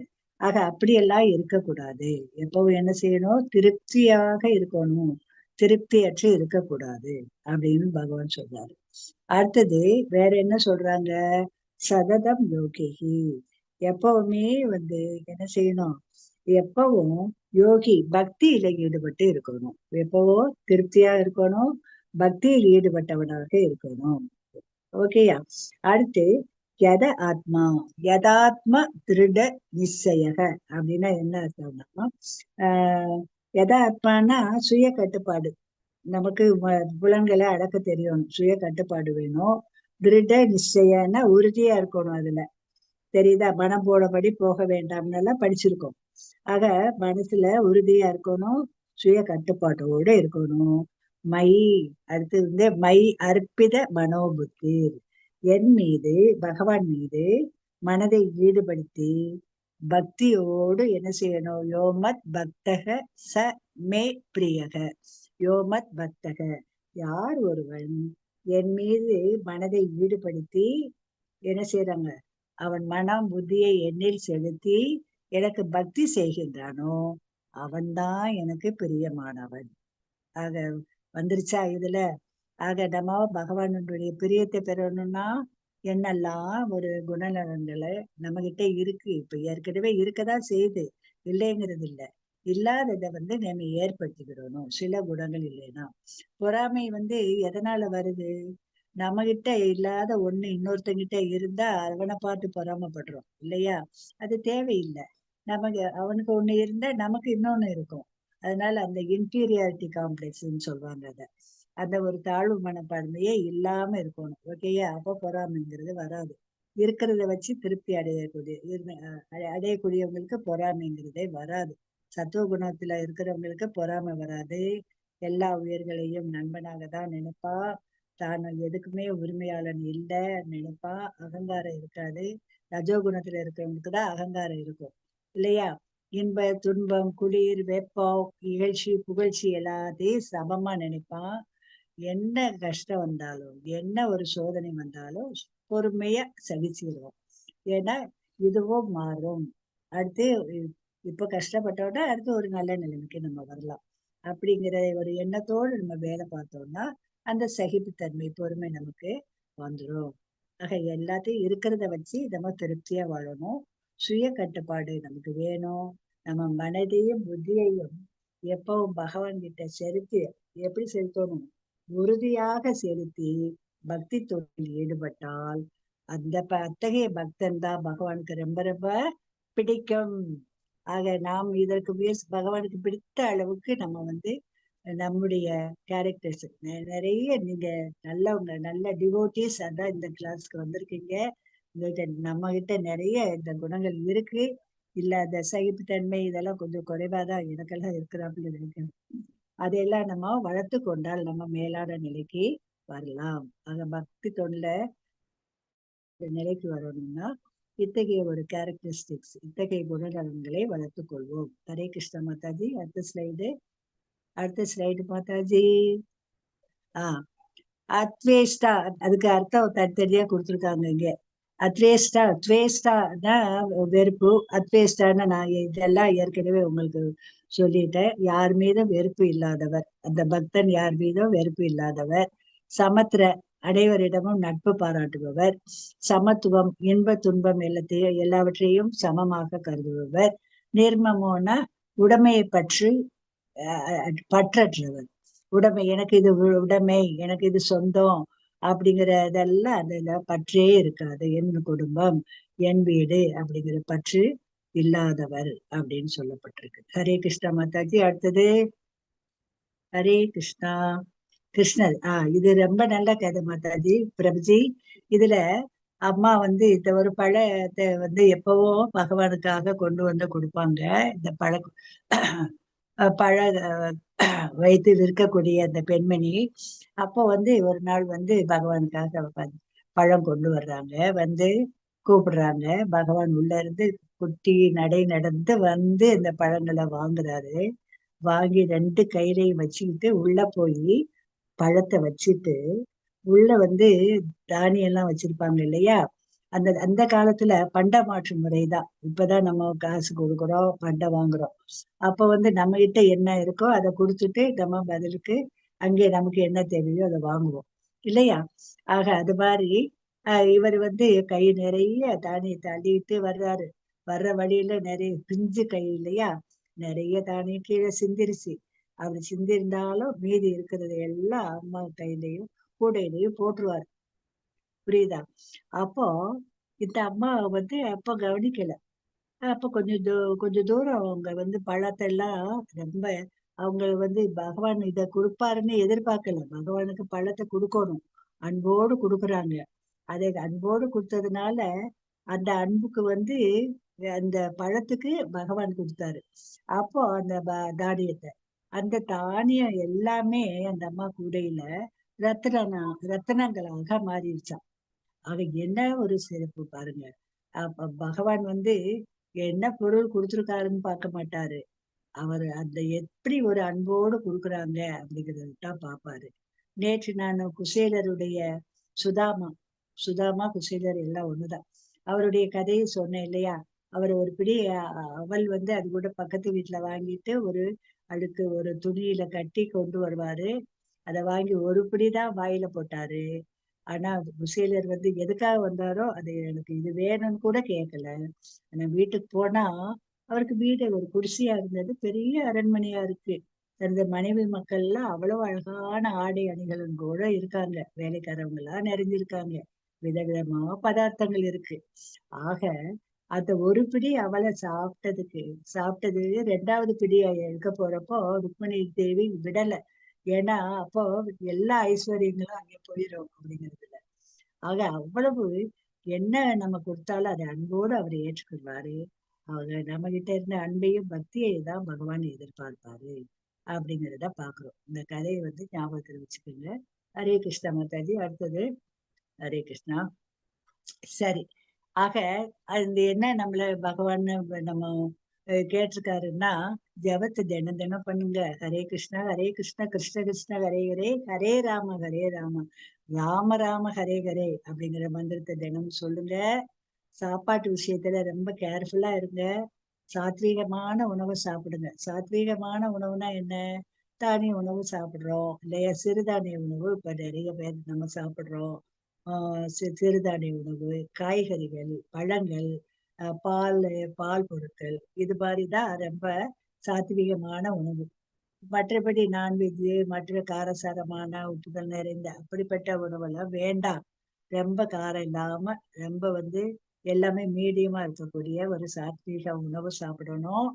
அந்த உணவையும் பகவானுக்கு படைச்சு பிரசாதமாக சாப்பிடணும். அப்படி பிரசாதமாக சாப்பிட்டா நம்ம பாவ விளைவுகள்லாம் போயிடும். ஆகையினால பிரசாதம் மட்டும் உண்ணுங்க அப்படிங்கிறாரு. ஆக பகவான் நம்ம படிக்கிறத பகவான் சாப்பிட அவருடைய பார்வை விழுந்தாவே அது பிரசாதம் தான். கோயில்கள்ல நம்ம பார்த்திருக்கோம். ஒவ்வொரு சன்னதியிலே போய் அதை கொண்டு போய் மூடிட்டு கொண்டு போய் அங்க பிரார்த்தனை பண்ணிதான் அதை எல்லா உணவோடையும் சேர்ப்பாங்க. அதை பார்த்திருக்கீங்க. பார்த்திருக்கோம் நம்ம. அடுத்து சங்கம். சங்கத்தோடு தொடர்பு கொள்ளணும். என்ன சங்கம்? சாது சங்கத்தோடு, சாதுக்கள் நிறைந்த பக்தி விருட்ச வகுப்புகள் அப்படின்னு சொல்லுவாங்க. அந்த சாது சங்கம். நாளைக்கு சனிக்கிழமை, இன்னைக்கு வெள்ளி தானே, நாளைக்கு சனிக்கிழமை நம்ம நம்ம இதுல நம்ம நடத்துறோம். சாது சங்கம் நடத்தப்படுது. ஒவ்வொரு வாரமும் சனிக்கிழமை 10 மணில இருந்து 11 மணி வரைக்கும். அதுல பல பக்தர்கள் சேர்ந்திருப்பாங்க. அதுல ஒவ்வொரு நாளும் ஒவ்வொரு தலைப்புல அத தலைமை தாங்கக்கூடியவங்க பேசுவாங்க, கதை சொல்லுவாங்க, அடுத்து பாட்டு பாடுவாங்க. நிறைய விஷயம்லாம் இருக்கு. அடுத்து இந்த 18 நாள் வகுப்புல, அடுத்து லெவல் 2, லெவல் 3 இதுல எல்லாம் சேர்ந்தவங்க தங்களுடைய அனுபவம், இந்த ஜபம் செஞ்ச பிறகு இந்த ஒழுக்க நெறி கட்டுப்பாடுகளை எல்லாம் பின்பற்றிய பிறகு தங்களுடைய வாழ்க்கையில ஏற்பட்ட மாற்றங்களை பற்றி அவங்க அனுபவத்தை பற்றி பேசுவாங்க. ஓகேயா? புதுசா வந்தவங்க ஒரு 1-2 சத்சங்கத்துல கலந்துக்கிட்டவங்க இந்த சத்சங்கத்துல கலந்த பிறகு அவங்க என்னெல்லாம் தெரிஞ்சுக்கிட்டாங்க அப்படிங்கிறத பேசுவாங்க. அப்புறம் யாருகிட்ட இருந்தெல்லாம் என்னெல்லாம் கத்துக்கிட்டாங்க அப்படிங்கறத சொல்லுவாங்க. அதனால உங்களை நாங்க அன்போடு கேட்டுக்கிறோம். உங்களுக்கு அந்த லிங்க் நம்ம மாதாஜி போடுவாங்க. நீங்க அதை பார்த்து நாளைக்கு இதே தர்ணேஸ்வரி மாதாஜி லிங்க் தான், அந்த லிங்க்ல பயன்படுத்தி 10 to 11 தான், 1 மணி நேரம் அந்த வகுப்புல கலந்துட்டு என்ன நடக்குதுன்னு பாருங்க. அடுத்த வகுப்புல நீங்களே கூட அதுல பார்ட்டிசிபேட் பண்ணலாம். இல்ல இந்த வகுப்புலயே கூட நாளைக்கு கூட நீங்க இந்த பகவத்கீதை வகுப்புல கலந்து கொண்ட பிறகு என்ன அனுபவம் பெற்றீங்க அப்படிங்கிறதையும் புதுசா வந்தவங்களையும் பேச சொல்லுவாங்க. அப்ப நீங்க பேசணும்னு நினைச்சா கூட பேசலாம். ஹரே கிருஷ்ணா மாதாஜி. ஹரே கிருஷ்ணா பிரபுஜி. தேங்க்யூ. அடுத்தது ஹரே கிருஷ்ணா. அடுத்து கடைசி ஸ்லோகம். ஏத்து தர்மியாமிருதம் ஹிதம் யதோக்தம் பர்யுபாசதே ஸ்ரத்ததானாம் மத்பரமா பக்தாஸ்தே தீவ மே பிரியாக. யாராவது வாசிங்க. ஹரே கிருஷ்ணா. இதோட முடியுது மாதாஜி. வாசிங்க மாதாஜி. ஹரே கிருஷ்ணா. ஹரே கிருஷ்ணா மாதாஜி. ஹரே கிருஷ்ணா. பக்தி தொண்டும் என்னும் இந்த அழிவற்ற பாதையை பின்பற்றி என்னை பரம இலக்காக வைத்து நம்பிக்கையுடன் தன்னை ஈடுபடுத்துபவர்களுக்கு எனக்கு மிக மிக பிரியமானவர்கள். ஹரே கிருஷ்ணா மாதாஜி. ஹரே கிருஷ்ணா மாதாஜி. தேங்க்யூ மாதாஜி. நம்ம ஏற்கனவே பார்த்தோம் பிரியமானவங்களுக்கு என்னென்ன எப்படி எப்படி இருந்தா அவருக்கு ரொம்ப பிரியமானவங்க அப்படின்னு பார்த்தோம்.